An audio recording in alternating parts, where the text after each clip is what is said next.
10 buts dans un match, c'est pas toujours. Pour qu'il y ait des buts, il faut des erreurs. Là, il y en a eu quand même pas mal. C'était un match de fou, on va dire. Je pense que les téléspectateurs devaient être heureux. C'était des spectacles. Aujourd'hui, c'est le football. Du football, il y en a eu sur la pelouse de Gerland pour ce Lyon-Marseille qui est d'ores et déjà rentré dans l'histoire. Une avalanche de buts, du suspense, un scénario à rebondissement, tous les ingrédients d'un grand match. À la pause, déjà 4 buts inscrits, 2 de chaque côté avec des réalisations de Pjanic et Govou côté lyonnais. Mais ce choc au sommet prend une autre dimension en seconde période. De retour des vestiaires, Marseille reprend les devants grâce à Baki Koné. Marseille qui mène 4-2 à la 79e sur cette reprise du Brésilien Brandao. Mais voilà, cet OL a du caractère et va le prouver en inscrivant 3 buts en 10 minutes.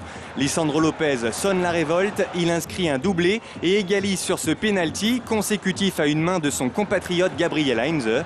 Le héros de cette fin de match aurait pu être Michel Bastos.